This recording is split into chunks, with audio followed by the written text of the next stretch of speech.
귀여운 성가대 하나님 감사합니다. 할렐루야.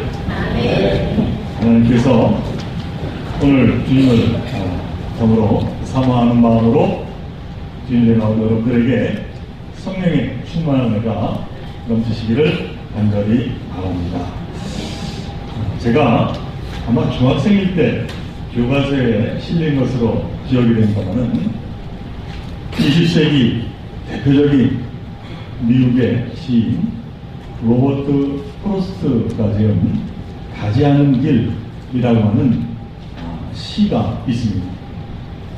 지금 한번 화면에 띄워보겠습니다만은 최천덕 시인이 번역한 시를 제가 읽어드립니다. 노란 숲 속에 길이 두 갈래로 나섰습니다. 나는 두 길을 다 가지 못하는 것을 안타깝게 생각하면서 오랫동안 서서 한 길이 굽어 꺾여 내려간 데까지 바라볼 수 있는 데까지 멀리 바라다 보았습니다. 그리고 똑같이 아름다운 다른 길을 택했습니다. 그 길에는 풀이 더 있고 사람이 걸은 좌치가 적어 아마 더 걸어야 될 길이라고 나는 생각했던 게지요. 그 길을 걸음으로 그 길도 거의 같아질 것이지만 그날 아침 그 길에는 낙엽을 밟는 좌치는 없었습니다. 나는 다음 날을 위하여 한 길은 남겨 두었습니다. 길은 길에 연하여 끝없으므로 내가 다시 돌아올 것을 의심하면서 훗날에 나는 어디선가 한숨을 쉬며 이야기할 것입니다. 숲속에 두 갈래 길이 있었다고, 나는 사람이 적게 가는 길을 택하였다고, 그리고 그것 때문에 모든 것이 달라졌다고. 노란 숲속에 길이 두 갈래 나섰습니다로 시작하는 이 프로스트의 가지 않은 길, 이 시는 선택이라고 하는 기로 앞에선 우리 인간의 그 마음을, 갈등을 아름답게 표현하고 있습니다. 이 시인이 마지막 소절에서 갈림길에서 어느 한 길을 선택한 후에 선택하지 않은 또 다른 한 길에 대한 미련과 아쉬움을 이렇게 노래합니다. 훗날에 나는 어디선가 한숨을 쉬며 이야기할 것입니다. 숲속에 두 갈래 길이 있었다고, 나는 사람이 적게 간 길을 택하였다고, 그리고 그것 때문에 모든 것이 달라졌다고. 아니 시인이 자기가 선택하지 않았던 다른 길을 선택했었다면 어땠을까? 마찬가지로 다른 길을 택해 그 길을 갔다 하더라도 훗날에 똑같은 시를 읽을 것입니다. 그것 때문에 모든 것이 달라졌다고 말할 것입니다. 이처럼 우리 인생은 선택의 연속입니다. 나라의 운명과 미래를 떠맡을 정치 지도자를 선택하는 일에서부터 하다못해 마트에서 라면 한 봉지를 고르는 일까지 선택 앞에 살아갑니다. 여러분들이 아마 지금 이 예배 자리에 앉아서 제 설교를 듣고 있으시는 것도 사실은 여러분이 했던 수많은 선택의 결과입니다. 우리는 원하든 원치 않던 날마다 크고 작은 선택을 하며 살아갑니다. 그리고 그 선택으로 인해서 모든 것이 달라집니다. 그런데 이 선택이라고 하는 것이 때로는 올바른 선택 덕분에 참으로 즐겁고 보람찬 인생을 살아가기도 하지만 이와는 다르게 잘못된 선택으로 말미암아서 고통스럽고 힘든 삶으로 이제 곤박질치는 경우 또한 있음을 우리는 보게 됩니다. 그러면 우리는 순간마다 해야만 하는 이 선택에 대해서 무엇보다 신중을 기해야만 할 것입니다. 그런데 문제는 우리가 현명한 선택이라고 하는 것이 말처럼 쉽지 않다 하는 것입니다. 잘 고른다고 골랐는데 나중에 보니까 그 속이 썩어 있는 그러한 경우를 우리는 이제 겪게 됩니다. 그러게 막상 어떤 것을 선택해야 할지 망설여지고 추조할 수밖에 없는 것입니다. 우리 사랑하는 종교생 여러분, 우리가 어떻게 하면은 현명한 선택, 지혜로운 선택을 하며 살아갈 수가 있겠습니까? 어떻게 하면 우리들이 참된 지도자를 뽑는 데 현명한 선택을 할 수가 있고, 어떻게 하면 우리는 우리의 자녀들이 이제 학교를 선택하는데 또는 직업을 선택하는데 배우자를 선택하는데 현명한 선택을 할 수가 있겠습니까? 어떻게 하면 우리가 후회 없는 인생을 선택하며 살아갈 수가 있겠는가 하는 것입니다. 저는 이 부분에 대해서 정답을 드릴 수는 없지만은 우리가 선택하는 데 있어서 잊지 말아야 할 원칙 3가지 정도는 말씀드릴 수가 있습니다. 먼저 저는 그 하나의 선택으로, 그 원칙으로 이 선택에 우리는 기준이 있어야 한다 말씀을 드리고 싶습니다. 우리가 무언가를 선택할 때 기준이 잘 세워져 있어야 바른 선택을 할 수 있다 하는 것입니다. 예를 들어 우리가 만일 직장이나 사업을 이제 선택해야 한다면 내가 가능한 것이 무엇인지 기준을 정하고 준비해야만 할 것입니다. 무턱대고 직장을 선택하고 사업을 버릴 수는 없는 것입니다. 근데 우리의 삶을 돌아보면 이러한 기준이 잘못되어 있거나 또는 아예 없는 경우들이 있습니다. 그냥 닥치면 다 하게 돼 있다고 그렇게 생각하곤 합니다. 그러나 이러한 삶의 자세는 큰 낭패를 겪게 되는 것입니다. 분명한 자기 기준이 없습니다. 그때마다 즉흥적으로 선택하고 또는 다른 사람 따라 하다가 마침내는 후회하게 되는 것입니다.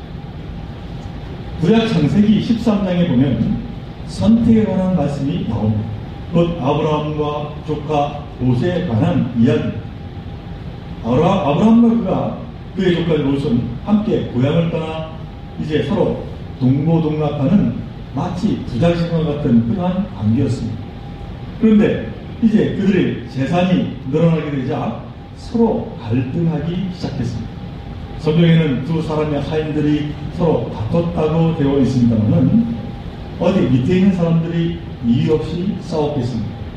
주인의 심정이 그 마음에 담겨 있었기에 다툼이 일어났을 것입니다. 어찌됐든 아브라함은 조카 롯과 이제 헤어질 때를 깨닫게 되고는 다음같이 제안합니다. 우리들 재산이 너무 많아졌으니 동업은 그만두고 결별해야 되겠다고 이야기합니다. 그리고는 롯에게 이제 먼저 갈 곳을 선택하라고 선택권을 양보합니다. 창세기 13장 9절의 말씀입니다. 내 앞에 온 땅이 있지 아니하냐 나를 떠나가라.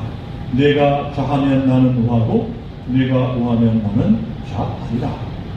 그러자 롯이 눈을 들어 요단 지역을 바라본즉 소알까지 온 땅의 물이 넉넉하니 여호와께서 소돔과 고모라를 멸하시기 전이었으므로 여호와의 동산 같고 애국 땅 같았더라. 그러므로 롯이 요단 온 지역을 택하고 동으로 옮기는 것으로 결정하게 됩니다. 롯이 보기에 참으로 요단 지역이 너무나 좋아 보였습니다. 여기서 애국 땅과 같다라고 하는 표현이 나온다면 참으로 풍요롭고 귀족한 땅이라고 하는 뜻입니다. 이 땅이 바로 소돔과 고모라의 땅이었습니다. 롯은 나름대로 신중하게 심사숙고하면서 가장 최선의 선택을 했을 것 같습니다. 좋아 보이고 가치 있어 보이는 것을 선택했습니다. 그런데 바로 그 선택이 그만 멸망의 길이었음을 성경은 말씀하고 있습니다. 롯은 그곳에서 아내도 재산도 다 잃어버리고 말았습니다.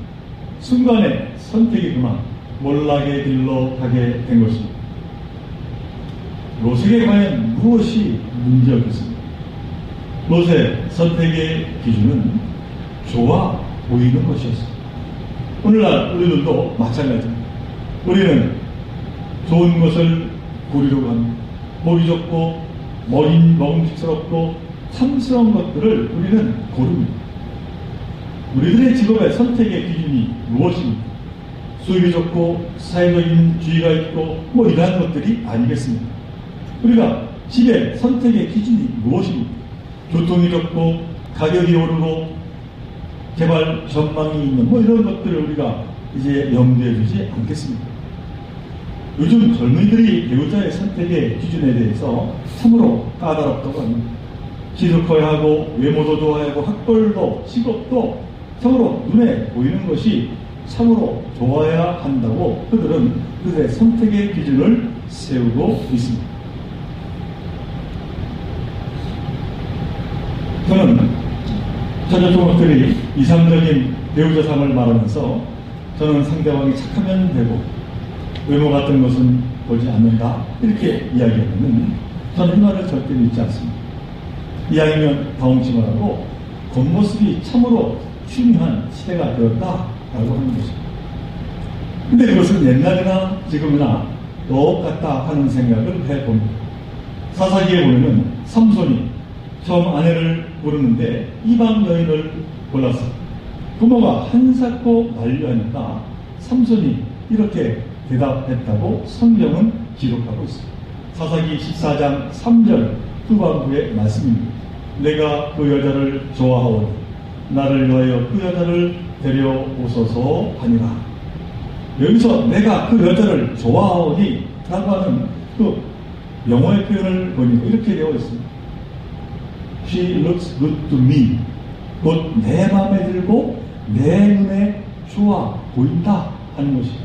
그러니 참견하지 말라고 부모에게 이야기합니다. 그런데 그 결과가 어떻게 되었습니까? 그 아내를 위해서 삼손은 너무나도 비참하고 처절한 지경에 놓이게 되었음을 성경은 말씀하고 있습니다.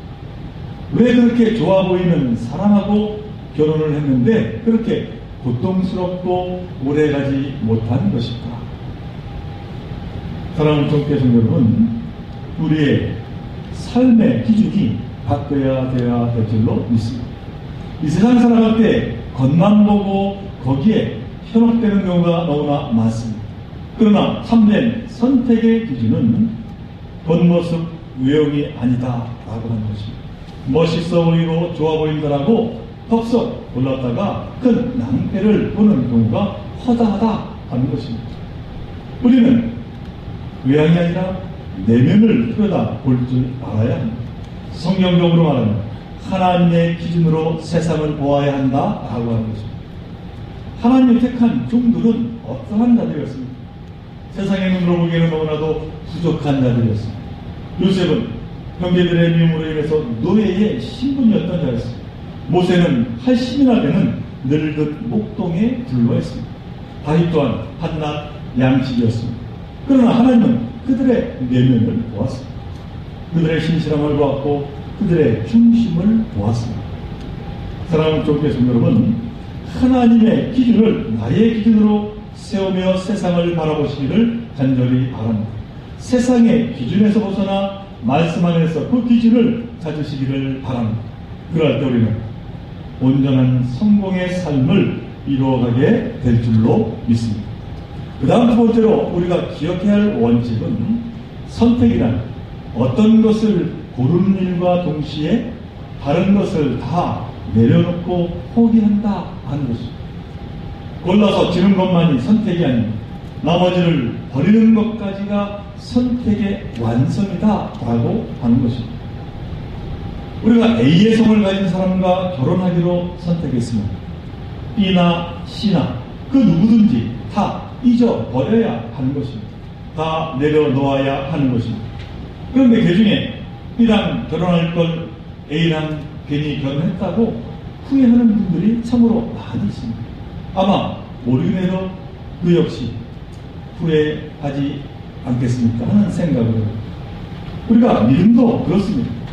예수 믿기로 선택했으면 우리는 주일만이라도 세상을 잊어버려야 하지 않겠습니까? 예수 믿는다고 교회에 나와 있으면서 마음은 늘 세상에 있다고 한다면 참으로 이처럼 불쌍한 사람도 없을 것입니다. 당연히 교회 생활도 재미없고 세상 일도 못 즐기고 정말 안타깝기 그지없는 일이 될 것입니다. 우리에게 있어서 정말 중요한 것은 무엇인가를 고르면 나머지는 다 버릴 줄 알아야 한다 하는 것입니다. 아니, 한 가지를 선택하고 나머지를 버리기만 하는 것이 아니라 그 선택을 위해서 모든 것을 희생할 줄 알아야 하는 것입니다. 성경 마태복음 13장 44절 말씀에 보면 예수님의 비유 가운데서 보화가 감추어진 밭에 가는 이야기가 나옵니다. 여기에서 밭을 발견한 사람이 어떠한 행동을 취합니다. 그 밭을 사기 위해서 자기 가진 모든 것을 다 팔아 그 밭을 샀다고 이야기합니다. 한 남편 한 아내를 택했다니 모든 것을 거기에 올인해야 한다라고 하는 것입니다. 지금 우리가 사순절을 보내고 있습니다만 하나님은 우리를 구원하시기로 이제 선택하셨기에 다른 것들을 다 버리셨습니다. 당신에게 가장 소중한 독생자 예수까지 십자가에 내어주셨습니다. 예수님은 어떠하셨습니까? 아버지의 뜻에 순종하며 하늘 보좌를 버리고 낙가처럼 이 세상에 오셔서 선택하시며 우리를 위해서 모든 것을 내어놓고 십자가에 달려 돌아가셨습니다. 사랑하는 종교의 성도 여러분, 선택은 곧 선택하지 않은 것을 다 내려놓는 것입니다.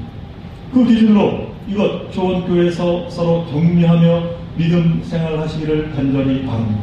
그럴 때 하나님은 늘 하늘의 평강이 저와 여러분 삶 속에 차고 넘치게 해 주실 줄로 믿습니다. 이제 마지막 세 번째로 우리가 선택이라고 하는 문제 앞에서 늘 잊지 말아야 할 하나의 원리가 있다 하는 것을 말씀드리고 싶습니다.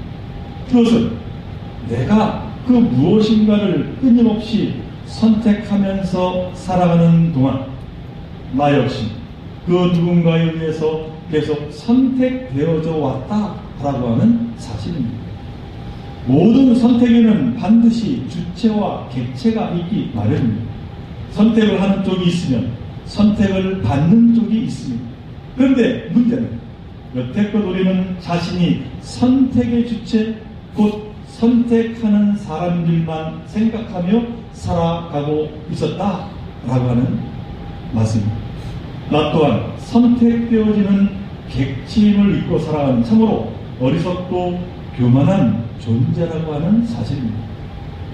사랑하는 종교 성도 여러분, 오늘까지 나를 선택의 대상으로 삼았던 수많은 사람들을 생각해 보시기 바랍니다. 나를 친구로 선택한 나의 친구들, 나를 직원으로 채용했던 고용주들, 나의 회사를 선택해 준 나의 직원들, 나를 아내로 선택한 내 남편, 나를 남편으로 선택한 내 아내, 나를 목사로 선택한 교인들, 나를 장로로 선택한 교인들, 나를 집사로 또는 나를 권사로 신도회 회장으로 선택한 교인들을 우리는 생각해야 한다라고 하는 것입니다.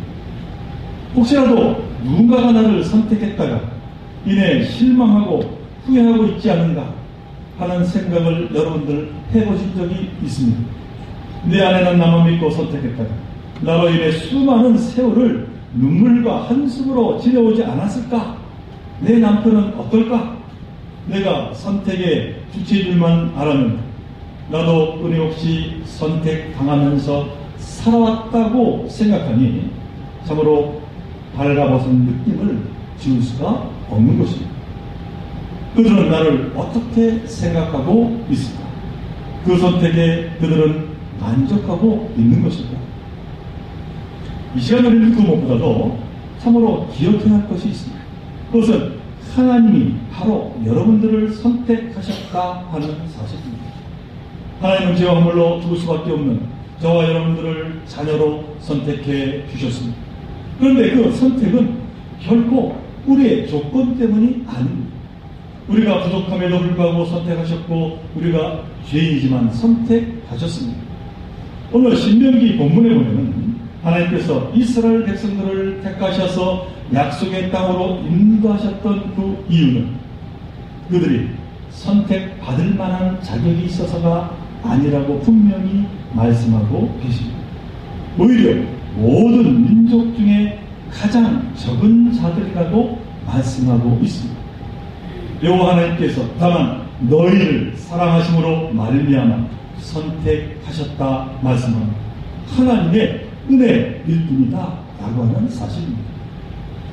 여기에도 감사한 것은 이렇게 우리들을 선택하신 하나님께서는 그 선택에 대해서 후회하지 않으시고 고집스럽게 책임을 지신다라고 하는 사실입니다. 우리는 툭하면 변덕을 부리지만 하나님은 한결같이 당신의 선택의 책임을 지고 계십니다. 우리 같으면 벌써 포기하고 다른 선택을 했을 텐데 하나님께서는 지금도 그 선택을 고집하고 계시다라고 하는 사실입니다. 그 선택을 지키기 위해서 독생자 예수 그리스도를 우리에게 보내주셨다라고 하는 말씀입니다. 사랑하는 종교의 성도 여러분, 이 시간 우리 모두 참된 선택을 위해서 다시 한번 겸손하게 나를 돌아보는 시간 되시기를 간절히 바랍니다. 그리고 더 나아가서 무엇보다도 나를 택하신 변함없으신 하나님의 사랑을 다시 한번 우리는 깨달아 아시기를 간절히 바랍니다. 그리고 나를 당신의 백성으로 삼으신 그 뜻이 무엇인지 다시 한번 깊이 되새시기를 간절히 바랍니다. 왜 나로 이 좋은 교회로 보내주셨는가? 여기에서 왜 신앙생활을 하게 하셨는가? 그 뜻이 무엇인가? 우리는 이 사순절 기간을 맞이하면서 다시 한번 그 물음에 기도로 답하며 말씀도 새로운 깨달음으로 하나님께 나아가는 그러한 결단을 가지시기를 다시 한번 주님으로 간절히 축원을 드립니다. 함께 기도합니다. 사랑하는 하나님, 오늘 신명기의 말씀을 통해서 참으로 택하며 살아가는 삶, 또한 택함 받으며 살아가는 삶에 대해서 함께 생각하게 하심을 참으로 감사를 드립니다. 여러분, 저희들 스스로 부족한 자로 겸손한 자로 하나님께서 택함 이제 받은 자로서 살아가는 저희들 모두가 되게 하여 주옵소서. 무엇보다도 하나님께서 택하심으로 당신의 뜻을 이루고자 하신다는 그 놀라운 섭리를 깨달아 알는 참으로 믿음 가운데 승리의 삶으로 나아가는 저희들 모두가 되게 하여 주옵소서.